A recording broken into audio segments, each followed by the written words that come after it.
Welcome to behind the headlines. This is Satish. భారీ వర్షాలు తెలుగు రాష్ట్రాలను గజగజలాడించాయి. చినుకులా మొదలై జడివానలా విరుచుకుపడ్డ వర్షంతో హైదరాబాద్ నగరం గజగజలాడిపోయింది. నగరంలో ఎటువైపు చూసినా నీరే, ప్రతి రోడ్డు చెరువే, ఇక ప్రతి కాలనీ ఓ నదే. సాగరమే నగరానికి వచ్చిందా అన్నట్లుగా మారింది పరిస్థితి.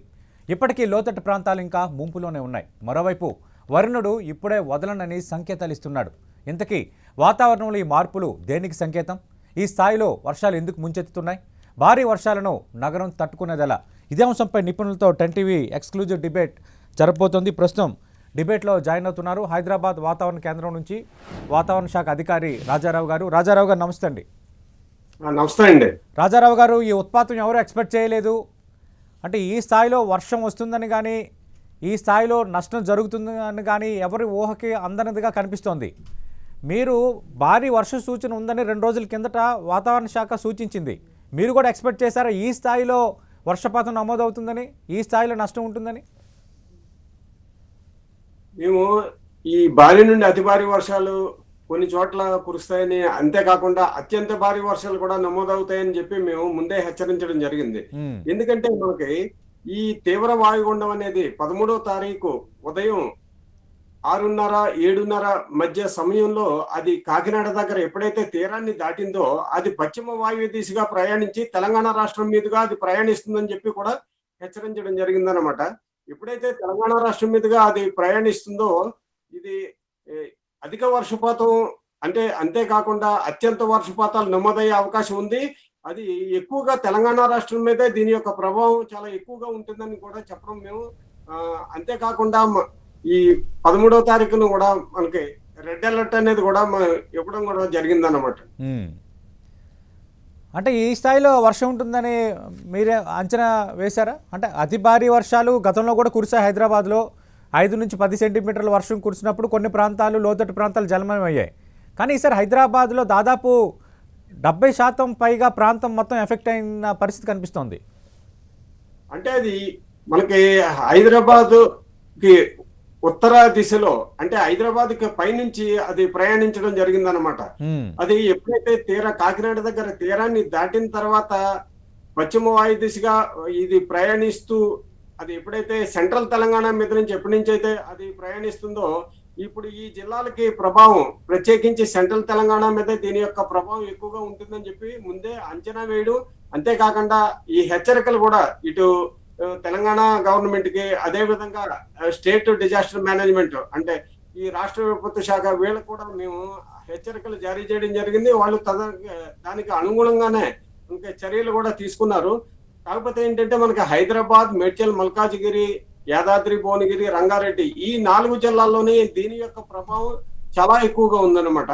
ఇది ఏంటంటే ఈ 4 జిల్లాల్లోనే అత్యంత భారీ వర్షాలు, అంటే మనం ఏంటంటే భారీ వర్షం అంటే 7 సెంటీమీటర్ల నుంచి 11 సెంటీమీటర్ల వరకు భారీ వర్షంగా చెప్తాం. అదే విధంగా 12 సెంటీమీటర్ల నుంచి 20 సెంటీమీటర్ల వరకు మనకి అతి భారీ వర్షంగా చెప్తాం. 21 సెంటీమీటర్ అంతకన్నా ఎక్కువ ఎప్పుడైతే నమోదవుతుందో అది అత్యంత భారీ వర్షంగా మనకి చెప్పడం జరుగుతుంది. ఈ ప్రాంతాల్లో మనకి తెలంగాణ రాష్ట్రంలో కొన్ని చోట్ల అత్యంత భారీ వర్షాలు కూడా నమోదయ్యే అవకాశం ఉందని కూడా మేము హెచ్చరించడం జరిగింది. అదే రాజారావు గారు, మీరు చెప్తున్నారు అంటే దాదాపు 10 సెంటీమీటర్లు మించితే అది భారీ వర్షం అని. కానీ ఇప్పుడు మనం నిన్న హైదరాబాద్లో మొన్న కురిసిన వర్షం మొత్తం గణాంకాలు తీసుకుంటే దాదాపు 30 సెంటీమీటర్ల పైగా కొన్ని ప్రాంతాల్లో వర్షం కురిసింది. ఎందుకు అంత ఆ స్థాయిలో వర్షపాతం నమోదవడానికి కారణం ఏంటి? అంత కుండపోతగా వర్షం కురవడానికి గల కారణాలు ఏంటి? అంటే మనకి ఇప్పుడు ఈ బంగాళాఖాతంలో ఏర్పడిన ఈ అల్పపీడనాలు కానీ, అదే విధంగా వాయుగుండాలు, అంటే అల్పపీడనం ఎప్పుడు స్టేబుల్ గా ఉంటుంది. స్టేబుల్ గా ఉండి అది huge amount of rain falls, అంటే అది స్టేబుల్ గా ఉండడం వల్ల కొన్ని వేల కిలోమీటర్ల వరకు వ్యాపించి ఉంటుంది అన్నమాట. ఎప్పుడైనా అల్పపీడనం అనేది అది 4-5 రోజుల పాటు అది ఉండిపోవడం వల్ల ఏంటంటే దానివల్ల మనకి ఈ కొన్ని వేల కిలోమీటర్ల వరకు వ్యాపించడం వల్ల కూడా దానివల్ల వర్షపాతం అధిక స్థాయిలో నమోదవుతుంది. ఒక తుఫాన్తో మనం పోల్చినప్పుడు అల్పపీడనమే చాలా ఎక్కువ స్థాయిలో మనకి వర్షపాతం అనేది ఇవ్వడం జరుగుతుంది. దాని తర్వాత అల్పపీడనం తర్వాత వాయుగుండం కూడా మనకి ఈ ఎక్కువ స్థాయిలోనే మనకి వర్షపాతం ఇవ్వడంతో పాటుగా గాలి యొక్క వేగం కూడా ఉంటుందన్నమాట. ఇది కానీ బంగాళాఖాతంలో ఏర్పడిన ఈ వాయుగుండాలు కానీ, తుఫాన్లు కానీ సాధారణంగా మనకి ఈ తెలంగాణ రాష్ట్రం మీద నుంచి ఇది ప్రయాణించడం అనేది ఎప్పుడు జరుగుతుందంటే ఇటు దక్షిణ కోస్తాంధ్ర కానీ లేకపోతే ఇటు ఉత్తర కోస్తాంధ్ర ఆ ప్రాంతాల్లో మనకి తీరాన్ని ఎప్పుడైతే అది దాటుతాయో ఆ తుఫాన్లు, అలాంటప్పుడు మనకి తెలంగాణ రాష్ట్రం మీదుగా ప్రయాణించినప్పుడు దానికి తెలంగాణ రాష్ట్రానికి ఎక్కువగా మనకి ఈ ఎఫెక్ట్ ఇచ్చే అవకాశాలు ఉంటాయన్నమాట. ఎప్పుడైతే ఇది కాకినాడ దగ్గర తీరాన్ని దాటుతుందో దాటిన తర్వాత అది పశ్చిమ వాయు దిశగా ప్రయాణిస్తుందని చెప్పడం, అదేవిధంగా అది తెలంగాణ రాష్ట్రం మీదుగా ఇటు కర్ణాటక వైపుగా వెళ్లే అవకాశం ఉన్నదని చెప్పడం, అంతేకాకుండా ఆ సమయంలోనే మనకి అధిక వర్షపాతం, అత్యంత వర్షపాతాలు కూడా అతి భారీ వర్షాలు, అత్యంత భారీ వర్షాలు నమోదవుతాయని కూడా మేము అంచనా వేయడం జరిగింది అనమాట. అంటే రాజారావు గారు, మనం గతంలో చూసేవాళ్ళం, అంటే 100 ఏళ్ళకో అలాగే దాదాపు ఒక 20 సంవత్సరాలు 30 సంవత్సరాల గ్యాప్లో అతి భారీ వర్షాలు కురిసేవి. ఎప్పుడు వర్షపాతం నమోదయ్యేది, సీజన్లో పడే వర్షాలు అనేది ఒక ఎత్తు అయితే, అతి భారీ వర్షాలు, ముంపుకు కారణమైన వర్షాలు ఎప్పుడెప్పుడు గతంలో ఆ సంవత్సరంలో జరిగింది, ఇప్పుడు ఈ సంవత్సరంలో జరిగిందని మాట్లాడుకునే వాళ్ళం. కానీ ఈ మధ్యకాలంలో ఈ స్థాయిలో భారీ వర్షాలు కురుస్తున్నాయి అని అంటే వాతావరణంలో ఏమైనా కొత్తగా మార్పు ఏమైనా వచ్చిందా? ఎందుకు ఎప్పుడు పడినా కూడా ఈ స్థాయిలో వర్షాలు పడుతున్నాయి ఈ మధ్యకాలంలో? అంటే మనకి ఈ సంవత్సరం ఏంటంటే ఈ ఋతుపవనాల సమయంలో కూడా మనం పరిశీలించినట్టయితే ఇటు జూన్ నుంచి ఈ సెప్టెంబర్ వరకు, అంటే జూన్ నుంచి సెప్టెంబర్ వరకు మనకి నైరుతి ఋతుపవనాల సమయంగా మనం చెప్తాం. అంటే వర్షపాత వివరానికి సంబంధించి మాత్రం జూన్ నుండి సెప్టెంబర్ 30వ తారీఖు వరకు మాత్రమే మనం వర్షపాతాన్ని పరిగణలోకి తీసుకుంటాం. దాన్ని నైరుతి ఋతుపవనాల సమయంలో వర్షపాతంగా చెప్తాం. కానీ నైరుతి ఋతుపవనాలు అక్టోబర్ లో కూడా ఉంటాయి. ఇప్పుడు ఏంటంటే ఈ నైరుతి ఋతుపవనాల సమయంలో కూడా మనం చూసినప్పుడు ఏంటంటే 2 రాష్ట్రాల్లోనే కాకుండా దేశవ్యాప్తంగా కూడా వర్షపాతం అధిక స్థాయిలో నమోదవడం జరిగింది. దేశవ్యాప్తంగా చూస్తే 9% వర్షపాతం సాధారణ కన్నా ఎక్కువగా నమోదైంది భారతదేశ వ్యాప్తంగా చూసినప్పుడు. అదే విధంగా మనకి 2 తెలుగు రాష్ట్రాల్లో చూస్తే 2 తెలుగు రాష్ట్రాల్లోనూ ఈ రాయలసీమలో అత్యధికంగా అంటే 84% వర్షపాతం సాధారణ కన్నా ఎక్కువగా నమోదవడం జరిగిందనమాట. అంతేకాకుండా ఇటు తెలంగాణ రాష్ట్రంలో కూడా 45% సాధారణం కన్నా ఎక్కువగా వర్షపాతం నమోదవడం జరిగింది. అదే ఇప్పుడు ఈ సంవత్సరం అంటే ఈ జూన్ నుంచి సెప్టెంబర్ వరకు చూస్తే మనకి 9 అల్పపీడనాలు అనేవి ఏర్పడడం జరిగింది.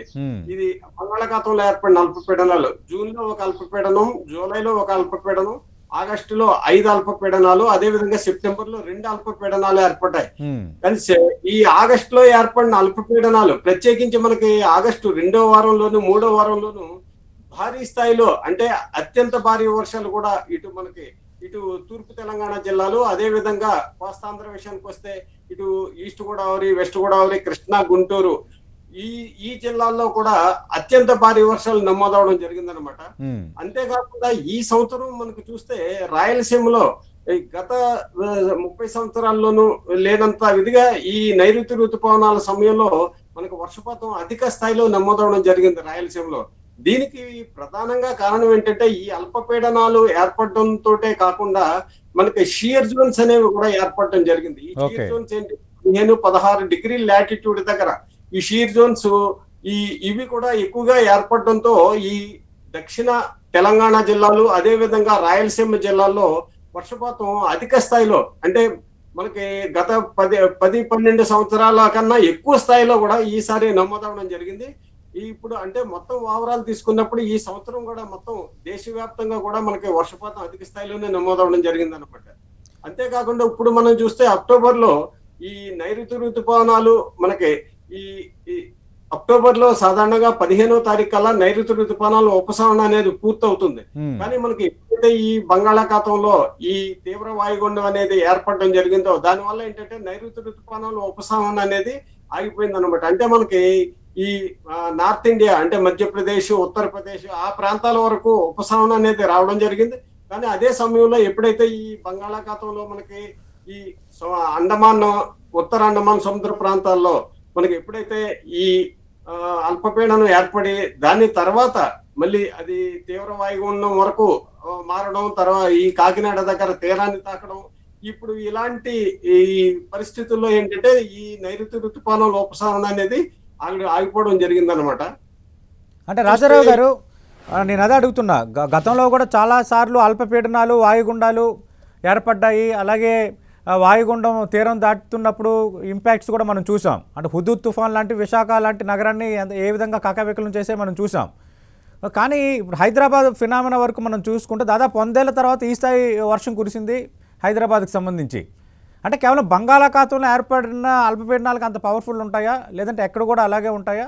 ఈ మధ్యకాలంలో ఈ స్థాయిలో ఇంపాక్ట్ చూపించిన అల్పపీడనాలు వాయుగుండాలు ఎక్కడైనా జరిగాయా? అంటే మనకి సాధారణంగా ఏంటంటే మనకి తీరాన్ని దాటిన తర్వాత అది ఏదైనా సరే వాయుగుండం కానీ తుఫాను కానీ తీరాన్ని దాటిన తర్వాత బలహీనపడడం అనేది జరుగుతుంది అనమాట. కానీ ఇప్పుడు ఏర్పడిన ఈ తీవ్ర వాయుగుండం తీరాన్ని దాటిన తర్వాత కూడా 6 గంటల వరకు కూడా వాయుగుండంగానే మనకి కొనసాగింది. 6 గంటల వరకు తీవ్ర వాయుగుండంగా కొనసాగింది. 6 గంటల తర్వాత కూడా వాయుగుండంగా ఒక రోజంతా కూడా మనకి ఈ ప్రయాణించడం జరిగింది తెలంగాణ రాష్ట్రం మీద. అంటే ఇది ఎక్కువ సమయం మనకి వాయుగుండంగానే ఉండడం, అదే విధంగా తెలంగాణ రాష్ట్రం ఈ మధ్య సెంట్రల్ తెలంగాణ, అదే విధంగా తూర్పు తెలంగాణ నుంచి సెంట్రల్ తెలంగాణ మీదుగా మనకి ప్రయాణించడం వల్ల ఏంటంటే ఈ స్థాయిలో మనకి అది ప్రయాణించేటప్పుడు కూడా మనకి ఇటు బంగాళాఖాతం నుంచి అంటే ఆగ్నేయ దిక్కు నుంచి ఈ అరేబియా సముద్రం అంటే నైరుతి దిక్కు నుంచి కూడా మనకి ఈ గాలుల యొక్క దీని యొక్క అనుకూలత అంటే ఈ గాలుల యొక్క ప్రవాహం ఈ వాయుగుండం ఏదైతే తెలంగాణ మీద అది ప్రయాణిస్తుందో అక్కడికి ఎక్కువగా రావడం జరిగిందనమాట. అంటే ఏంటంటే ఎప్పుడైతే అలా వస్తాయో అది ఈ విండ్ కాన్ఫ్లుయెన్స్ అంటాం. అంటే ఈ జోన్స్ అనేది మనకి ఎక్కువగా ఈ సంవత్సరం మనకి ఈ చూస్తే ఆగస్టు 2వ వారం 3వ వారంలో కూడా ఈ రకమైన కాన్ఫ్లుయెన్స్ జోన్స్ అంటాం మనం, విండ్ కాన్ఫ్లుయెన్స్ జోన్స్. అందుకే మనకి ఆగస్టు 2వ వారంలో కూడా ఇటు తూర్పుగోదావరి, పశ్చిమ గోదావరి, కృష్ణా, గుంటూరు, అదే విధంగా వరంగల్, జయశంకర్, భూపాలపల్లి, ములుగు, ఖమ్మం, తర్వాత మహబూబాబాద్ ఈ జిల్లాల్లో కూడా అత్యంత భారీ వర్షాలు అనేది నమోదవడం జరిగింది. ఇప్పుడు కూడా మనకి ఏంటంటే ఈ వాయుగుండానికి తోడుగా అది వాయుగుండంగా ఎక్కువ కాలం అంటే ఎక్కువ సమయం అంటే మొత్తం రోజంతా కూడా వాయుగుండంగా ఇది ప్రయాణించడం అనేది కూడా ఇక్కడ మనకి అధిక స్థాయిలో వర్షపాతం నమోదవడం అనేది కారణం అవుతుంది. అంటే రాజారావు గారు, ఇంకా హైదరాబాద్కు ముప్పు పొంచి ఉన్నట్లేనా, లేదంటే స్థిమితంగా ఉండొచ్చా, ప్రశాంతంగా ఉండొచ్చా? అంటే ఇప్పుడు ప్రస్తుతం అయితే మటుకు ఇది ఈ ఏదైతే ఇప్పుడు ఈ తీవ్ర వాయుగుండం తీరాన్ని దాటిన తర్వాత అది 6 గంటల తర్వాత వాయుగుండంగా మారడం, నిన్న అంటే 14వ తారీఖు అంతా మనకి ఇప్పుడు ఇది కర్ణాటక ఈ రాష్ట్రంలోకి ప్రవేశించింది అనమాట. ఇప్పుడు ప్రస్తుతం ఏంటంటే నిన్న సాయంత్రం 5:30 ఆ సమయానికి చూస్తే మనకి మధ్య మహారాష్ట్ర ఇప్పుడు ఈ ప్రాంతంలోకి అది ప్రవేశించి తీవ్ర అల్పపీడనంగా బలహీనపడింది. ఈ తీవ్ర అల్పపీడనంగా బలహీనపడిన తర్వాత ఇదేంటంటే ఈ మనకి ఉత్తర వాయువ్య దిశగా అది ప్రయాణిస్తుంది. దాని యొక్క ప్రభావం అయితే మనకి ఇంకా లేదు మనకి తెలంగాణ రాష్ట్రం మీద. కాకపోతే ఏంటంటే మనకి ఈ నైరుతి ఋతుపవనాలు ఇంకా పూర్తిగా ఉపశమనం కాలేదు కాబట్టి మనకి ఇక్కడి నుంచి ఏంటంటే తేలికపాటి నుంచి మోస్తరు వర్షాలు కురిసే అవకాశం ఉంది ఇంకా ఉపశమనం అయ్యే వరకు. ఇప్పుడు ప్రస్తుతం ఏదైతే ఉందో ఇప్పుడు నిన్నటి వరకు మనకి కొనసాగిన ఈ వాయుగుండ ప్రభావం అయితే తెలంగాణ రాష్ట్రం మీద లేదు. అంటే హైదరాబాద్కి ఇక భారీ వర్ష సూచన లేదు, ప్రజలు ప్రశాంతంగా ఉండొచ్చు. భారీ వర్ష సూచన లేదండి. మరి ఒక 4-5 రోజుల వరకు అంటే ఈ ఒక తేలికపాటి నుంచి ఒక మోస్తరు వర్షాలు మాత్రమే కురిసే అవకాశం ఉంటుంది. అంటే భవిష్యత్తులో ఇలాంటి ముప్పు ఉండే అవకాశం ఉంటుందా? ఎందుకు ఈ స్థాయిలో అల్పపీడనాలు వస్తున్నాయంటే ఏం చెప్తారు? మనం ఇంకా సిద్ధపడాల్సి ఇప్పుడు మనకి ఏంటంటే ఈ ఫ్యూచర్ లో కూడా మనకు వచ్చే అవకాశాలు ఉన్నాయి. ఎందుకంటే కొన్ని ఇప్పుడు ఈ సంవత్సరం మనకు ప్రత్యేకించి చూస్తే ఇటు వాతావరణంలో కాలుష్యం కూడా బాగా తగ్గిపోయింది. ఏంటంటే ఈ లాక్డౌన్ ప్రభావం అవనివ్వండి లేకపోతే వేరే రకంగా ఇప్పుడు ఈ వాతావరణంలో కాలుష్యం తగ్గడం, అంతేకాకుండా మనకి ఈ ఎల్నినో ప్రభావం బాగా తగ్గిపోయింది అనమాట. అంటే అది మనకి నెగిటివ్ దీనిలోకి వచ్చింది. ఎప్పుడైతే ఈ పసిఫిక్ మహాసముద్రం ఈ ప్రాంతాల్లో ఉష్ణోగ్రతలు తగ్గడం అంటే మనకి ఎల్నినో ప్రభావం నెగిటివ్ లోకి రావడం అనేది అది కూడా మనకి ప్రపంచవ్యాప్తంగా కూడా చూస్తే మనకి ఏంటంటే అది కూడా అనుకూలంగా అంటే ఈ వర్షాలు కురవడానికి కానీ దీనికి అనుకూల పరిస్థితులు ఏర్పడ్డాయని చెప్పొచ్చు. ఇప్పుడు ఈ రకమైన మనకి చూస్తే ఇటు సమ్మర్ సీజన్ లో కూడా మనకి వేసవి కాలం అనేది కూడా చాలా తక్కువ రోజుల పాటే కొనసాగింది. ఇప్పుడు ఈ వర్షాకాలం చూస్తే మనకి 4 నెలలు కూడా అంటే జూన్ నుంచి దాదాపుగా ఇప్పుడు అక్టోబర్ వరకు కూడా ఈ నమోదైన వర్షపాత వివరాలు చూస్తే ఇది సాధారణం కన్నా ఎక్కువ స్థాయిలోనే వర్షపాతాలు 4 నెలల్లో కూడా మనకి ఈ అక్టోబర్ అంటే 5వ నెల కూడా మనకి ఎక్కువ స్థాయిలోనే రావడం జరిగింది అనమాట. అంటే రాజారావు గారు, ఈ కాలుష్యానికి ఈ భారీ వర్షాలకు సంబంధం ఏమైనా ఉందా? అంటే ఎప్పుడైనా సరే వాతావరణంలో కాలుష్యం ఎప్పుడైతే తగ్గుతుందో గాలిలో తేమ శాతం పెరుగుతుంది అనమాట. ఓకే. ఎప్పుడైతే గాలిలో తేమ శాతం పెరుగుతుందో ఈ మేఘాలు ఏర్పడడానికి అనుకూల పరిస్థితులు ఏర్పడతాయి. తర్వాత ఇప్పుడు ఏదైతే ఈ టెంపరేచర్స్ అనేవి అంటే ఉష్ణోగ్రతలు అనేవి తగ్గడం జరుగుతుంది అనమాట. ఉష్ణోగ్రతలు ఎప్పుడైతే తగ్గుతాయో మనకి అనుకూల వాతావరణ పరిస్థితులు అనే ఎక్కువగా ఏర్పడుతుంటాయి అనమాట. అంటే వర్షాలు కురవడానికి అనుకూలమైన పరిస్థితులు ఏర్పడడం జరుగుతుంటది. అంటే మీరు అన్నట్టు లాక్డౌన్ వల్ల కొంత కాలుష్యం తగ్గింది కాబట్టి ఇంత అతి భారీ వర్షాలు కురుస్తున్నాయి. అంటే దీనికి అంటే కొంతవరకు మనకి ఏంటంటే ఈ లాక్డౌన్ అంటే కాలుష్యం తగ్గడం అనేది కూడా కొంత మనకి అది సపోర్టింగ్ గా ఉంటుంది. ఎప్పుడైనా మనకి కాలుష్యం పెరిగిపోతుంటే మనకి ఏంటంటే గాలి ఈ టెంపరేచర్స్ పెరిగిపోవడం అనేది జరుగుతుంటది. అంటే సాధారణ కన్నా ఉష్ణోగ్రతలు అధిక స్థాయిలో పెరిగిపోయినప్పుడు ఏంటంటే వాతావరణంలో ఈ గాలిలో తేమ శాతం అనేది కూడా మనకి ఈ అనుకున్న స్థాయిలో అంటే మనకి ఈ వర్షాలు మేఘాలు ఏర్పడటానికి వర్షాలు కురవడానికి ఈ ఉష్ణోగ్రతలు ఎప్పుడైనా పెరిగిపోయినప్పుడు ఏంటంటే అనుకూల పరిస్థితులు ఏర్పడవు అన్నమాట. కానీ ఏంటంటే ప్రస్తుతం ఏంటంటే అనుకూల పరిస్థితులు మనకి చూస్తే ఇటు ఈ ప్రీ మాన్సూన్ సీజన్ అంటే వేసవ కాలం నుంచి కూడా మనకి ఉష్ణోగ్రతలు తక్కువ స్థాయిలోనే నమోదవడం జరిగింది. ఇప్పుడు దానివల్ల ఏంటంటే మనకి ఈ నైరుతి ఋతుపవనాల సమయంలోనే కాకుండా ఇప్పుడు ఈ అక్టోబర్ లో కూడా మనకి ఈ రెయిన్స్ అనేవి కంటిన్యూ అవుతున్నాయి అన్నమాట. రైట్, థ్యాంక్ యూ రాజారావు గారు. రిటైర్డ్ ఐఏఎస్ అధికారి ప్రభాకర్ రెడ్డి గారు అలాగే చర్చలో పాల్గొంటున్నారు. బయట నుంచి లైవ్లో జేఎన్టీయూ డిజాస్టర్ మేనేజ్మెంట్ విభాగం నుంచి ప్రొఫెసర్ లక్ష్మణరావు గారు. రైట్, ప్రభాకర్ రెడ్డి గారు ఊహించని ఉత్పాతమే ఖచ్చితంగా. అంటే కుండపోత వర్షం అనేది ఒకటైతే ఆ వర్షం ఇంపాక్ట్ ఏ విధంగా ఉందనేది నిన్న ఈరోజు మనం చూస్తున్నప్పుడు భయం వేస్తుంది. అంటే హైదరాబాద్లో ఇంత భారీ వర్షం కురిస్తే ఇదా పరిస్థితి, ఇంకా మనకు ఆశలు వదిలేయాల్సిందేనన్నంత ఒక భయం మనలో కలుగుతుంది. అంటే ఒకటి భారీ వర్షాన్ని ఇప్పుడు ఎవరు ఆపలేరు, వాతావరణంలో మార్పులు ఈ మధ్యకాలంలో సంభవిస్తున్నవి అదొక ఎత్తు. కానీ ఈ తరహా వర్షం వచ్చిన తర్వాత జరిగే నష్టాన్ని తగ్గించడంలో మనం ఏమైనా విఫలమేమన్నది ఇప్పుడు చూస్తుంటే అర్థమవుతుంది. ఏం చేయాలి? ఇలాంటి భారీ వర్షాలను తట్టుకునేటట్టుగా ఇంత భారీ వరద బయటికి వెళ్లకుండా సిటీలోనే స్టాగ్నేట్ అయిపోవటం ఎట్లా, దీనికి వేఅవుట్ ఏంటి? యాక్చువల్గా ఇది దాదాపు 100 సంవత్సరాల్లో ఒకసారి జరిగిన సంఘటన. మనకు హైదరాబాద్కు చరిత్రలో 100 సంవత్సరాల క్రితం అప్పుడు ఉన్నటువంటి మూసీ నది పొంగి చాలామంది చనిపోయారు అనేది మనం చరిత్ర చెప్తోంది. అది దృష్టిలో పెట్టుకొని ఆ రోజు నిజాం నవాబు దూరదృష్టితో ఈ హిమాయత్ సాగరు, హుస్సేన్ సాగర్ని నిర్మించి ఈ హైదరాబాద్కి మూసీ నది వల్ల వరదలు రాకుండా చేశారు. బాగానే ఉంది. ఇప్పుడేమైంది, మనకి ఈ హైదరాబాద్ పెరుగుతూ పోవడం వల్ల ఈ పెరగడంలో అన్ప్లాన్డ్గా అంటే ఒక రకమైనటువంటి నిర్దిష్టమైనటువంటి ప్రణాళిక లేకుండా కాంటూర్ లెవెల్స్ చూసుకోకుండా, డ్రైనేజ్ లెవెల్స్ మన హైట్స్, డ్రైనేజ్ ఛానల్స్ చూసుకోకుండా కట్టడం వల్ల ఎప్పుడైనా ఇలాంటి అతివృష్టి వచ్చినప్పుడు ఆ నీళ్లు పోయేదానికి అవకాశం తగ్గినప్పుడు అవి పొంగి రోడ్లపైకో ఇళ్లలోకి రావడం అనేది డెఫినెట్గా జరుగుతుంది అనమాట. అలాంటి జరగకుండా ఉండాలంటే ప్లాన్డ్గా ఉండాలి. ఇప్పుడు ఉదాహరణకి మనకి భూమి ఉపరితలము మనం అనుకున్నట్లు చదునుగా ఉండదు, అది సముద్రం వైపున వాలుగా ఉంటుంది. అలాగే నీళ్లు వాటర్ కోర్స్ అంటారు, వర్షం పడినప్పుడు నీళ్లు అన్ని నదిలోకి పోయేదానికి ఒక ఛానల్ లాగా ఏర్పడుతుంటాయి అన్నమాట. అంటే డిఫరెంట్ కాంటూర్ లెవెల్స్లో ఉంటుంది ఉపరితలం.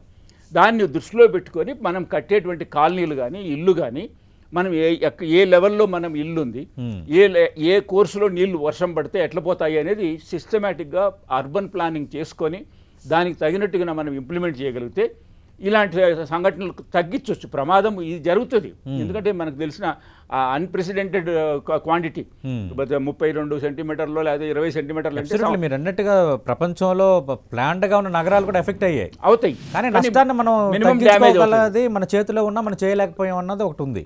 డ్యామేజ్ తగ్గుతుంది.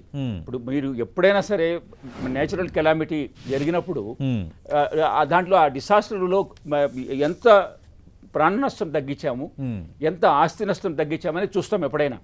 సో ఇక్కడ కూడా మనం ఇలాంటి సంఘటన ఇప్పుడు 100 సంవత్సరాలు ఒకసారి కదా ఇంత వర్షం పడింది, మనకు వర్షం పడదు అలో రామచంద్ర అంటుండే సమయంలో అలా కాకుండా ఇంత పెద్ద వర్షం అంటే అది కూడా చూసారా. ఇంకోసారి నాకు తెలిసి నేను 30 ఏళ్ళ నుంచి ఉన్నాను హైదరాబాద్లో, గత 2 నెలల నుంచి ఆల్మోస్ట్ ఎవ్రీడే పడుతుంది. అవును, అసలు ఎండ రావడం లేదు. అవును. అంటే ఇది ఏమైంది, రెండు కారణాలు రెండు అయింది. ఒకటేమో చెరువులన్నీ నిండిపోయినాయి, భూమి అంతా సాచురేట్ అయిపోయింది నీళ్ళ తేమతో. ఇప్పుడు పడిన నీళ్ళన్నీ బయటికి వెళ్ళిపోయే పరిస్థితి వచ్చింది. అందువలన ఈ ఇంత పెద్ద ఎత్తున మనకు నష్టం జరుగుతోంది, ఇంత పెద్ద ఎత్తున మనకి జరగరాని సంఘటనలు జరుగుతున్నాయి. సో దీన్ని దృష్టిలో పెట్టుకొని భవిష్యత్తులో అయినా అర్బన్ ప్లానింగ్ సిస్టమేటిక్గా సైంటిఫిక్గా ఏ విధంగా చేస్తే ఇలాంటి ఉపద్రవాలను తట్టుకోవచ్చు అనేది ప్లాన్ చేసుకోవాలి. దాన్ని వైలేట్ చేయకుండా కూడా చూడాలి. నార్మల్గా అర్బన్ ప్లానింగ్ చేసేటప్పుడు ఇవన్నీ దృష్టిలో పెట్టుకొని చేస్తారు. అవును. కానీ మోర్ ఆఫన్ వైలేట్ దెమ్. కట్టరాని చోట రోడ్లు, కట్టరాని చోట ఇళ్ళు, కట్టరాని చోట స్ట్రక్చర్స్ వచ్చినప్పుడు మీరు న్యాచురల్ ఫ్లో ఆఫ్ వాటర్ని ఆపినట్టు అవుతుంది. అప్పుడే ఇలాంటివి జరుగుతాయి. మీరు అన్నట్టు ఒకప్పుడు హైదరాబాద్ని లేక్ సిటీ అనేవారు. ఎక్కడ చూసినా చెరువులు ఉండేవి. చెరువులను ఆక్రమించి అపార్ట్మెంట్లు వచ్చాయి. ఇప్పుడు ఆ చెరువులు ఉన్నప్పుడు ఏమయ్యేదంటే పడిన నీళ్లు, వర్షం నీళ్లు అవి వాటిల్లో ఇంపౌండ్ అయ్యాయి, దాంట్లో ఉండేదానికి అవకాశం ఉండేది. అవి మన ప్రజలు నివసించే పరిస్థితులకు వచ్చే అవకాశం తక్కువ ఉండేది. అట్లాగే ఒక చెరువు నిండితే ఇంకో చెరువులోకి పోయేదానికి ఆ కోర్సు కూడా చైన్ ఇది అంటారు అనమాట, గొలుసు చెరువులు అంటారు. ఒక దాని సర్ప్లస్ వేరు, ఇంకో దానికి ఫీడర్ ఛానల్ అవుతుంది. అట్లా అన్ని చెరువులు ఒకదానికి ఒకటి లింక్ అయిపోయి పడిన నీళ్లు ఈ చెరువుల్లో ఉండేదానికి అవకాశం ఉండేది. ఇప్పుడు చెరువులు లేవు, ఆ ఛానల్స్ లేవు, డ్రైనేజ్ లెవెల్స్ని పట్టించుకోవడం మానేశారు. ఇవన్నీ జరిగినప్పుడే ఇంత ఉపద్రవం జరుగుతుంది, ఇంత నష్టం జరుగుతుంది. రైట్. లక్ష్మణరావు గారు, ఖచ్చితంగా భారీ నష్టమే జరిగింది హైదరాబాద్ విషయంలో. ఈ విషయంలో రెండో అభిప్రాయం లేదు. ఇంకా మృతుల సంఖ్య నిన్నటికి దాదాపు 50 మందిని చెప్తున్నారు. ఇంకా కొన్ని బయటపడే అవకాశం ఉంది. చాలా ప్రాంతాలు డ్యామేజ్ అయ్యాయి. మూసి దాదాపు 100 ఏళ్ళ తర్వాత భారీ స్థాయిలో పొంగి ప్రవహిస్తోంది. ఒకటి, ఇంత భారీ వర్షాన్ని ఎవరు ఆపలేరు, కానీ జరిగే నష్టాన్ని ఆపగలమా లేదా అంటే ఏం చెప్తారు? ఇలాంటి వర్షాలు వచ్చేటప్పుడు ఎలా ఎదుర్కోవాలి? బేసిక్గా ఇక్కడ ఫ్లడ్ అనేది ఏరియా కవర్ అయిందండి. సాధారణంగా ఈ యొక్క వాటర్ మొబిలిటీ అనేది లీనియర్ గా ఉంచుకోవాలా, ఉంచినంత కాలం మనకు ప్రాబ్లం రాదు. ఏదైతే థర్డ్ డైమెన్షన్ మ్యాపింగ్ లో వీళ్ళు ఈ యొక్క లీనియర్ కారిడార్స్ అంటే ట్రాన్స్ఫర్ గా కానీ లాంగిట్యూడినల్ గా కానీ పైప్ లైన్ సిస్టమ్ అనేది డెవలప్ చేసుకోవాలా. ఇప్పుడున్న సిచ్యువేషన్ లో ఇమ్మీడియట్ గా చేయాల్సింది ఏంటంటే ఈ యొక్క వాటర్ లెవెల్ మొబిలిటీ ప్యాటర్న్ పెట్టుకొని ఇంటిగ్రేటెడ్ గా ఈ యొక్క ఇనండేషన్ పాయింట్స్ ని కనెక్ట్ చేసుకుంటూ వాటర్ ని బయటికి నెట్టాలండి. ఎందుకంటే మనకి ఒక మూసీ రివర్ అనేది ఒక బేస్ ఉన్నా కానీ అది ఓవర్ఫ్లో అవుతుంది కాబట్టి దీన్ని రేడియల్ గా మనం కొన్ని స్ట్రెచెస్ కనుక డిగ్ చేసుకొని వాటర్ ని ఇమీడియట్ గా ఇనండేషన్ పాయింట్స్ నుంచి బయటికి నెట్టాలా. దానికి కావాల్సిన మిషనరీ అనేది మనకి గవర్నమెంట్ లో ఉంది. దాన్ని బేస్ పెట్టుకొని ఈ యొక్క ప్లాన్ గా చేసుకుంటే ఇమీడియట్ గా ఈ రెస్క్యూ ఆపరేషన్ మనం చేయాల్సి వస్తుంది. ఫ్యూచర్ మాత్రం ఖచ్చితంగా ఈ యొక్క ఇనండేషన్ పాయింట్స్ కి క్యాచ్మెంట్ అనేది మనం కనుక్కొని ఇక థర్డ్ డైమెన్షన్ స్లోప్ ద్వారా వాటర్ ని సర్క్యులేట్ చేయాలి. బేసిక్ గా ఇక్కడ రెయిన్ హార్వెస్టింగ్ బిన్స్ కానీ లేకపోతే వాటర్ ట్యాంక్స్ సఫిషియెంట్ కావు ఇంత వాటర్ పడినప్పుడు. ఈ వాటర్ ని సర్క్యులేట్ చేసుకుంటూ యూనిఫామ్ గా సర్క్యులేట్ చేసుకుంటూ పెరిఫెరీ ఆఫ్ ద సిటీకి బయటికి నెట్టే కార్యక్రమం చేయాలండి. ఎక్స్క్లూజివ్ గా స్టామ్ వాటర్ నెట్వర్క్ అనేది హైదరాబాద్ కి చాలా ఇంపార్టెంట్ ఈ రోజున. ఇంటిగ్రేటెడ్ వాటర్ ట్యాంక్ కనెక్టివిటీ, తర్వాత ఇంటిగ్రేటెడ్ స్టామ్ వాటర్ కనెక్టివిటీ, కాలనీకి లేకపోతే ఏరియాకి ఇండిపెండెంట్ ప్లానింగ్ నడవదండి. ఇప్పుడు ప్రస్తుతం ఉన్న సిచ్యువేషన్ లో ఎక్కడికక్కడ వాటర్ స్టాగ్నేషన్ రిమూవ్ చేద్దాం ప్రయత్నం చేస్తున్నారు కానీ అది ఈ సిచ్యువేషన్ లో వర్కౌట్ కాదు. దీన్ని వాటర్ మొబిలిటీ చేయాలా, ట్రాఫిక్ ఎలా మొబిలిటీ చేస్తామో వాటర్ మొబిలిటీ చేస్తే వాటిని బయటికి నెట్టే కార్యక్రమం చేస్తే గానీ ఈ ప్రాబ్లం బయటికి రాదు. అంటే ఇంత భారీ నష్టానికి కారణం ఏమై ఉండొచ్చు? హైదరాబాద్లో మొత్తం కాలనీలన్నీ నదులు తలపిస్తున్నాయి. ఇప్పుడు ఆ వే అవుతుందా? మీరు అన్నట్టు మీరు చెప్తున్న ఆ ప్లానింగ్ అవంతా ఇప్పుడు చేయడానికి హైదరాబాద్ సిటీ అనువుగా ఉందా? ఎందుకంటే చాలా ప్రాంతాల్లో చెరువులు ఆక్రమణలు గురయ్యాయి, చెరువులు కనిపించడం లేదు, ఎక్కడ పడితే అక్కడ అపార్ట్మెంట్లు అక్రమ నిర్మాణాలు వెలిసిపోయాయి. డ్రైనేజ్ వ్యవస్థ గతంలో మనం నిజాం టైంలో ఉన్న డ్రైనేజ్ వ్యవస్థ ఇప్పటికీ ఉంది. అప్పటికిప్పుడు పోల్చుకుంటే జనాభా భారీగా పెరిగింది. మీరంటున్న ఈ ప్లానింగ్ కానీ మీరంటున్న ఈ సిస్టమ్స్ కానీ ఇప్పుడు వర్కౌట్ అవుతాయా హైదరాబాద్కి? మనకి జరిగిన మిస్టేక్ ఏంటంటే వర్షపు నీటిని డ్రైనేజ్ లో కలుపుతున్నారండి, అది మేజర్ మిస్టేక్. రెండోది రూఫ్ టాప్ మీద పడుతున్న వాటర్ ని రోడ్ల మీదకి వదులుతున్నారు, డ్రైనేజ్ లోకి పంపిస్తున్నారు. ఈ రెండింటిని మనం స్వస్తి పలకాల. మూడోది ఏంటంటే ఈ యొక్క storm water drain exclusive road network అనుగుణంగా దీన్ని ఎస్టాబ్లిష్ చేయాలి. చేయడం ద్వారా ఈ యొక్క వాటర్ మొబిలిటీ చేయొచ్చు. సిచ్యువేషన్ ఏమి మనకి క్రాస్ కాలేదండి. హైదరాబాద్ ఇట్స్ నాట్ అంటే అంత వరస్ట్ గా సిచ్యువేషన్ అయితే కాదు ఇది. బాంబే కంపేర్ చేసుకుంటే హైదరాబాద్ లో ఇంకా మనకు పాసిబిలిటీ ఉంది. కాకపోతే ఏంటంటే మనకి డెడికేటెడ్ స్టామ్ వాటర్ నెట్వర్క్ ని డెవలప్ చేసుకోవాలా, ఎక్స్క్లూజివ్ ఫర్ రెయిన్ వాటర్. దానివల్ల ఎన్విరాన్మెంట్ సస్టైనబిలిటీ ఉంటుంది, మీకు కంజెషన్ తగ్గుద్ది, పొల్యూషన్ తగ్గుతుంది, risk in the process of mobility తగ్గుతుంది. తర్వాత ల్యాండ్ యూజ్ అనేది ప్రాపర్ యూటిలిటీ అవుతుందండి. మనకు కావాల్సింది ఏంటంటే ఒక 1 మీటర్ రేడియస్ తో ఉన్న సిస్టమ్ ని మనం 750 స్క్వేర్ కిలోమీటర్ ఏరియాలో కానీ రన్ చేయగలిగితే, అంటే అరౌండ్ 1000 కిలోమీటర్స్ రన్ చేసినా కానీ హైదరాబాద్ లో ప్రాబ్లం రాదు. And every second water mobility అనేది మీరు క్యాల్కులేట్ చేసి చూసుకుంటే దరిదాపుగా 7500 కోట్ల లీటర్ వాటర్ ని మనం బయటికి నెట్టొచ్చండి. అంటే మనకు ఈ రోజున పడింది 750 కోట్ల లీటర్ వాటర్ మాత్రం పడింది. సో అది మనకి ఇట్ ఈస్ పాసిబుల్. రెండో అంశం ఏంటంటే మనకి మూసీ రివర్ నే ఫ్యూచర్ లో బేస్ పెట్టుకొని ఒక 3 times storm water drain system develop చేసుకోవాలా. అక్కడ ఏంటంటే మనకి బేసిక్ గా హైదరాబాద్ కి ప్రాబ్లం ఉంది ఏంటంటే క్రాస్ డ్రైనేజ్ వర్క్స్ లేవు. అంటే ఎప్పుడు వాటర్ లాంగిట్యూడనల్ గా అంటే పొడవుగా వెళ్తుంది కానీ వాటర్ ని ఎక్కడికక్కడ అడ్డంగా పంపిస్తూ దాన్ని కన్వర్ట్ చేయగలిగే సంబంధిత ఇన్ఫ్రాస్ట్రక్చర్ మన దగ్గర లేదు. అందువల్ల దీన్ని జాకింగ్ కాన్సెప్ట్ లో రోడ్లు డిటోరియేట్ కాకుండా క్రాస్ డ్రైనేజ్ వర్క్స్ ని మనం ఇమ్మీడియట్ గా పెట్టుకోవాలండి. వాటర్ ని యూనిఫామ్ గా తిప్పగలిగే ప్రయత్నం చేస్తే ఈ యొక్క డ్యామేజ్ తగ్గిపోతుంది మనకి. అంటే అది ఏరియాలో ఉన్న ఇనండేషన్ ని మనం ఇమ్మీడియట్ గా డీకాన్సన్ట్రేట్ చేయాలా. యాజ్ ఆన్ టుడే అయితే ఆ వాటర్ ని మనం మొబిలిటీ చేసి బయటికి పంపించే కార్యక్రమం చేయాలండి. అది పాసిబుల్. ఒక 100 ఎస్కవేటర్స్ ని పెట్టుకొని పర్ డే ఒక 5 కిలోమీటర్స్ కనుక లాంగిట్యూడ్ హార్జెంటల్ ఒక సైంటిఫిక్ ఎలివేషన్ బేస్ తెలుస్తుంది, ఇంజనీర్స్ కి ప్లాన్స్ తెలుస్తుంది ఎక్కడి నుంచి ఎటు వాటర్ వెళ్తుంది అనేది. సో దాని బేస్ మీద మనం ప్యారల్ తవ్వుకుని వెళ్ళిపోతే ఎలాంగ్ ద కాలనీస్ తర్వాత అక్రాస్ ద కాలనీస్ మనం తీసుకుని వెళ్ళిపోతే ఈ వాటర్ యొక్క స్టాగ్నేషన్ తగ్గుతుంది. ఈ యొక్క 40 లొకేషన్స్ 50 లొకేషన్స్ ఎక్కడైతే వాటర్ స్టాగ్నేషన్ ఉందో ఆ లొకేషన్ ఓపెన్ చేయాలండి.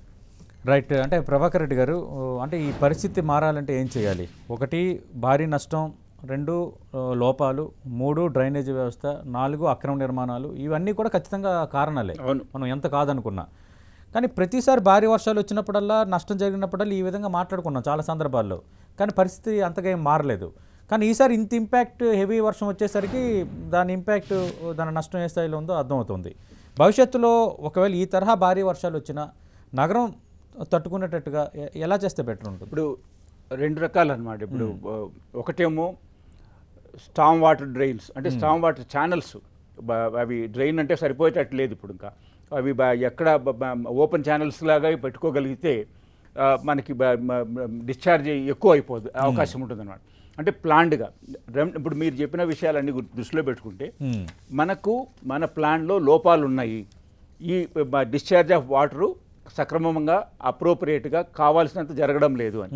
ఇప్పుడు మన అదృష్టమో దురదృష్టం మనం ఏంటంటే ఈ బాంబే మద్రాసు వాటి మాదిరి మనకి డిసడ్వాంటేజ్ లేదు. అవన్నీ సీ లెవెల్కి ఆల్మోస్ట్ ఫ్లాట్గా ఉంటాయి. అక్కడ ఆల్మోస్ట్ 10-15 మీటర్స్ కన్నా ఎక్కువ హైట్లో ఉండదు. వేరేస్ మనము దాదాపు 500 మీటర్ల పైన ఉన్నాం. అందుకో మనకేంటంటే అడ్వాంటేజ్, మనకు స్లోప్ ఎక్కువ అవకాశం ఉంది. మనం డ్రైన్ వాటర్స్ని స్టామ్ వాటర్స్ని పంపించుకునే దానికి కూడా ఆ ప్లాన్ చేసేదానికి మనకు అవకాశం ఉంది హైదరాబాద్కి. కాబట్టి హైదరాబాద్కి everything has not been lost అన్నట్లు మనం ప్లాన్ చేసుకుంటే ఇలాంటి డిసాస్టర్ని మనం తగ్గించుకోవచ్చు. ఉదాహరణకి మనకు 2000 సంవత్సరంలో ఈ హుసేన్ సాగర్లో ఓవర్ఫ్లో అయిపోయి బేగంపేట, అశోక్ నగర్ ఇవి కూడా ఇనండేట్ అయ్యాయి. అప్పుడు అది ఆ disaster limited to some areas. ఒక హుసేన్ సాగర్లో నీళ్ళు వచ్చి అవి జరిగినాయి అనమాట. దానికి ఆ రోజు ఏదో ఇప్పుడు హుసేన్ సాగర్ కొన్ని దాన్ని వెంట్స్ ఉన్నాయి చూసారా, వైస్రాయ్ హోటల్ ఎదురుగా, దాన్ని ఓపెన్ చేశారు. ఇప్పుడు నీళ్ళు బాగపోతున్నాయి, కొంచెం తగ్గిపోయింది దానికి. అట్లాగే ఆ నాలా కూడా కొంచెం క్లియర్ చేసినారు. నేనేమంటానంటే ఎక్కడ లోపాలు ఉన్నాయో, ఎక్కడ ఈ పరిస్థితి జరిగిందో, ఎందుకు జరిగింది అనేది మనం స్టడీ చేయించుకొని దాన్ని ఆ లోపాలని సరిదిద్దే ప్రయత్నం చేస్తే భవిష్యత్తులో ఇలాంటివి జరగవు. సో ఎప్పుడైనా సరే వీటి ద్వారా మనం ఒక లెసన్ నేర్చుకోవాలి. మనం ఎందుకంటే అంటే దాదాపు వరద నీటిపారుదల వ్యవస్థలు సరిగ్గా లేవని కేంద్ర పట్టణాభివృద్ధి మంత్రిత్వ శాఖ ఇచ్చిన నివేదికలో ఈ 13 రాష్ట్రాల్లో తెలంగాణ ఎస్పెషల్ హైదరాబాద్ ఉంది, హైదరాబాద్ నగరం కూడా ఉంది. రేపొద్దున వరద వస్తే మీరు ఫేస్ చేయలేరు, చాలా భారీ నష్టం వస్తుంది, దానికి వేఅవుట్స్ తీసుకోవాలని నివేదికలు ఉన్నాయి. కిర్లోస్కర్ నివేదిక నుంచి చాలా నివేదికలు కూడా ఉన్నాయి. కానీ ఏంటంటే నష్టం వచ్చేసరికి మాత్రం నష్టం జరిగిపోతుంది. అదే చెప్తున్నాను. ఇప్పుడు మీరు ఏంటంటే ఈ లెవెల్స్ కరెక్ట్గా తీసుకొని న్యాచురల్ వాటర్ కోర్స్కి డ్రైన్స్ ఉంటాయి, ఆ ఛానల్ లాగా ఉంటుంది అనమాట. భూమి చెప్పాను కదా నేను ఫస్ట్లో, అది ఒక బేసిన్ లాగా ఉండి they will go towards river and river towards the sea. So ఈ ఛానల్ నేచురల్గా ఏర్పడే దాన్ని మనం అడాప్ట్ చేసుకొని దానికి బ్రేక్ చేయకుండా, అడ్డం కట్టకుండా, దానికి ఫెసిలిటేట్ చేస్తూ నీళ్లు బయటకు పోయేదానికి మనం ప్లాన్ చేయాలి. ఇప్పుడు ఉదాహరణకి హైదరాబాదే కాదు, లాస్ట్ మంత్లో వరంగల్ ఇదే పరిస్థితి. అవును, వరంగల్ రోడ్లన్నీ బోట్లలో తిరిగాల్సి వచ్చింది. వరంగల్ కలెక్టర్ కూడా పనిచేశారు కాబట్టి ఇంకా మీకు పూర్తిగా దాని మీద అవగాహన ఉంది. సో వరంగల్కి అలాంటి పరిస్థితి నేను ఎప్పుడు ఊహించలేదు. అలాంటి ఇప్పుడు హైదరాబాద్ కన్నా మూసీ నది ఉంది, వరంగల్కి అలాంటి నదులు లేవు కూడా, ఓన్లీ చెరువులే. ఎక్కడో గోదావరి చాలా దూరంలో ఉంటుంది, చిన్న చిన్న ఏమైనా పాయలు ఉండొచ్చు. కానీ నేనేమంటానంటే అనుకోని విధంగా ఇంత వర్షం పడినప్పుడు కొన్ని సమయాలలో మనకి నష్టం జరుగుతుంది. అది కూడా దురదృష్టిలో మన దృష్టిలో పెట్టుకొని మ్యాక్సిమం ఇప్పుడు ఏదైనా ప్లాన్ చేసేటప్పుడు హైయెస్ట్ డ్యామేజ్, మ్యాక్సిమం రెయిన్ఫాలు, మ్యాక్సిమం ఇలాంటివన్నీ దృష్టిలో పెట్టుకొని చేస్తారు. సో ఇప్పుడు మన బ్రిడ్జి కట్టేటప్పుడు ఎన్ని క్యూసెక్స్ నీళ్లు పోతాయి అనే దాన్ని బట్టి బ్రిడ్జి ఫౌండేషన్ వేస్తారు. సో అలాగే మనం ఈ ప్లాన్ చేసుకునేటప్పుడు ఎంత వర్షం పడవచ్చు, ఎంత డ్రైన్ కావాలి, నీళ్ళు ఎన్ని పంపించాలి బయటికి, డ్రైన్ అవుట్ చేయాలి. సో దానికి మనం చేసుకోగలిగితే ఇప్పుడు మన ప్రొఫెసర్ గారు చెప్పినట్లు దానికి అన్ని టెక్నికల్గా క్రాస్, హారిజాంటల్, వర్టికల్, లీనియర్ ఇవన్నీ ఏమేమి ఉన్నాయో అవన్నీ అడాప్ట్ చేసుకోవాలి, ప్లాన్ చేసుకోవాలి, ప్లాన్ని సక్రమంగా ఇంప్లిమెంట్ చేయాలి. ప్లాన్ చేసుకోవడంతో అంతా అయిపోదు. రైట్, మీరు అన్నట్టు దాని ఇంప్లిమెంటేషన్ కూడా ఇంపార్టెంట్ ఉన్నాయి. చాలా దీని మీద ప్లానింగ్ ఉందన్నారు, సిటీ ఫ్లడ్ మేనేజ్మెంట్ ప్లాన్ ఉందన్నారు. మరి అంటే అది నిజంగా ప్లాన్ ఉంటే, ఆ ప్లాన్ పరంగా జరుగుంటే నష్టం ఖచ్చితంగా జరిగేది. ఇంత భారీ వర్షం ఎవరు ఎక్స్పెక్ట్ చేయలేదు కాబట్టి, కానీ నష్టాన్ని తీవ్రంగా తగ్గించేవాళ్ళం. ఎప్పుడైనా సరే న్యాచురల్ కెలామిటీని మినిమైజ్ చేయడమే human effort. Right, you cannot change the natural behaviour. Right. Lakshmanarao గారు, మొన్నటి వరకు మనం మద్రాసులో వరదలు అంటే చెన్నైకి సంబంధించి చెన్నైలో వరదలు, దాని ఇంపాక్ట్ గతంలో మాట్లాడుకున్నాం. ఇక ముంబై సంగతి అయితే వదిలేయండి, ప్రతి సంవత్సరం ముంబై దాదాపు ఒక 2 సార్లు భారీ స్థాయిలో ఎఫెక్ట్ అవుతూనే ఉంది. కానీ అంత ముప్పు మనకు లేదని చాలా నిశ్చింతగా ఉన్నాం హైదరాబాద్ కన్సర్న్, హైదరాబాద్కి సంబంధించి. కానీ ఇప్పుడు హైదరాబాద్ కూడా జాబితాలో చేరిపోయింది. అంటే భవిష్యత్తులోనైనా ఈ భారీ వర్షాల నుంచి వేఅవుట్కి మీరు చెప్తున్న సిస్టమ్స్ అమలు అవన్నీ ఈజీ అవుతాయా? తక్షణం చేపట్టాల్సిన చర్య ఏంటి? అంటే ప్రభుత్వం వెంటనే చేపట్టాల్సింది, ఇమీడియట్ గా చేపట్టాల్సింది ఈ యొక్క ఏరియా కవర్డ్ ఇనండేషన్ ని లీనియర్ ఇనండేషన్ గా మనం కన్వర్ట్ చేయాలండి. రెండోది, మనము గవర్నమెంట్ కి ఒక 2 years బ్యాక్ ఒక రిపోర్ట్ ఇచ్చాం. ఒక 5,000 crores తోటి ఈ ప్రాజెక్ట్ ఇంప్లిమెంట్ చేయమని చెప్పి 500 kilometers అర్బన్ ఫ్లడ్ బైపాస్, ఒక 1000 kilometers సపోర్టివ్ బైపాస్ ఇమ్మని చెప్పామండి. యాక్చువల్గా దాంట్లో 1000 crores ఇన్వెస్ట్ చేసినా గానీ ఈ రోజున ఈ యొక్క ఫ్లడ్ నుంచి బయటికి రావచ్చు. అంటే అది ఇంక్లూడింగ్ తో కలిపి ఇచ్చాము ఆ proposal, as a part of research గా ఇచ్చాము. దీంట్లో ఒక 1000 crores ఇన్వెస్ట్ చేసుకొని మూసీ రివర్ ని బేస్ పెట్టుకొని, తర్వాత కొన్ని లీనియర్ రేడియల్ కారిడార్స్ బేస్ పెట్టుకొని Storm water exclusive road network develop చేసుకోవాలండి. అలాంగ్ ద రోడ్ డెవలప్ చేసుకోవాలి, క్రాస్ రైడర్ డెవలప్ చేసుకోవాలి. చేయడం వల్ల ఈ యొక్క వాటర్ ప్రాబ్లమ్ మనం సాల్వ్ చేయొచ్చు. ఇది ఏంటంటే దీనికి బేసిక్ గా మనకు కావాల్సింది ఒక సైంటిఫిక్ ఎంటిటీ కావాలండి. అంటే ఒక దగ్గర ఎంత రెయిన్ ఫాల్ పడుతుంది, అక్కడికి వస్తున్న వాటర్ ఎంత ఫ్లో వస్తుంది, అది మనము ట్రాక్ చేసే వ్యవస్థని 500 meters by 500 meters లో ఒకటి పెట్టుకోవాలి. ఇక్కడ ఏంటంటే ఒక రెయిన్ ఫాల్ మెజరింగ్ అనేది ఒక ఇమేజ్ ప్రాసెసింగ్ ద్వారా మనం ఆన్లైన్ చేసుకుంటూ ఈ యొక్క ఎంత వాటర్ అక్కడ పడింది, 10 centimeters పడిందా, 20 పడిందా, 30 పడిందా, దానికి అనుగుణంగా ఆ పాయింట్ దగ్గర ఎంత వాటర్ ఫ్లో అవుతుంది చెక్ చేసుకుంటే పర్ సెకండ్ ఇంత ఫ్లో అవుతున్నప్పుడు పర్ అవర్ మనం ఎలా బయటికి నెట్టాలా, ఆ విధంగా డిజైన్ చేసుకుని ఒక ఎక్స్క్లూజివ్ నెట్వర్క్ డెవలప్ చేసుకోవాలండి. ఇది హైరార్చికల్ గా ఉండాలా. అంటే మేజర్ రోడ్ లో ఎక్కువ డయామీటర్ కావాలని కాదు, కానీ ఒక తక్కువ డయామీటర్ పర్లేదు, బట్ అనుగుణమైన డిమాండ్, వాటర్ డిమాండ్ కి అనుగుణంగా వాటర్ ఇప్పుడు లోయర్ లెవెల్స్ వెళ్తుందంటే చిన్న రోడ్ల వెళ్తుంది. సో దానికి అనుగుణంగా మనం నెట్వర్క్ డెవలప్ చేసుకుంటూ ఒక డిమాండ్ కంపెన్సేషన్ చేసే విధంగా మనం చేసుకుంటే ప్రాబ్లం సాల్వ్ అవుతుంది. హైదరాబాద్ అర్బన్ ఫ్లడ్ ప్రాబ్లమ్ ని సాల్వ్ చేయొచ్చు. అంటే లక్ష్మణరావు గారు, మనం చూసాం ఆ మధ్యకాలంలో బెంగళూరు కూడా కొంత ఎఫెక్ట్ అయితే ప్రధాన కారణం చెరువుల ఆక్రమణలకు గురి కావటం, చెరువులు లేకపోవటం అన్ని కొంత వాళ్ళు రియలైజ్ అయ్యారు. ఆ తర్వాత దాదాపు గతంలో మూసుకుపోయిన కొన్ని చెరువులను పునరుద్ధరించారు, కొత్తగా చెరువులు కూడా నిర్మించారు. ఇక్కడ బెంగళూరుకు సంబంధించి దాదాపు ఒక 450 చెరువులు పెట్టి ప్రభుత్వం ఒక సిస్టమ్ పెట్టింది ఆ చెరువుల రక్షణకు సంబంధించి, ఎక్కడ ఆక్రమణలకు గురి కాకుండా. ఖచ్చితంగా అంటే మళ్ళీ హైదరాబాద్ చుట్టుపక్కల కొంత చెరువులు తవ్విస్తే రేపొద్దున ఒక ఉపశమనం దొరుకుతుందా ఈ వరదల నుంచి? ఒకవేళ ఈ స్థాయి తీవ్రత వస్తే యాక్చువల్గా హైదరాబాద్ సిటీకి అరౌండ్ 450 వాటర్ ట్యాంక్స్ కూడా ఐడెంటిఫై చేశామండి. ఇక్కడ పెట్టుకుంటే బాగుంటుంది సజెషన్ కూడా ఇచ్చున్నాము. పాతవి కూడా 250-300 దాకా చెరువులు ఉన్నాయి. వీటిని పునరుద్ధరణ ఈ రోజు చేయలేకపోయినా బికాస్ బిల్టప్ ఏరియా ఆల్రెడీ అయిపోయింది కాబట్టి ఆ ఏరియాస్ మాత్రం లీనియర్ కారిడార్స్ గా మనం డెవలప్ చేసుకోవాలా, న్యూ వాటర్ ట్యాంక్స్ మనం ప్రొటెక్ట్ చేసుకోవాలి, అవి చేసుకోవచ్చు. రైట్. థ్యాంక్ యూ లక్ష్మణరావు గారు, థ్యాంక్ యూ ప్రభాకర్ రెడ్డి గారు. ఖచ్చితంగా ఎవరు ఊహించని విషాదం అయితే చోటు చేసుకుంది హైదరాబాద్లో వరద బీభత్సం నేపథ్యంలో. రానున్న రోజుల్లో ఈ భారీ వర్షాలను అయితే ఎవరు ఆపలేరు, కానీ ఒకవేళ ఆ తరహా వర్షం వస్తే నగరం తట్టుకునేటట్టుగా ఖచ్చితంగా ఫ్లడ్ మేనేజ్మెంట్ ప్లానింగ్ ఉండాలి. అలాగే చెరువులు తవ్వించడం కానీ, ఆక్రమణలు, డ్రైనేజ్ వ్యవస్థ సెటరేట్ చేయటం, ఇవన్నీ కూడా ఒక మల్టీ ఫేసింగ్ టాస్క్తో ముందుకు వెళ్తేనే ఫలితం ఉంటుందని నిపుణులు చెప్తున్నారు. ఇది వాళ్ళ బిహైండ్ ది హెడ్లైన్.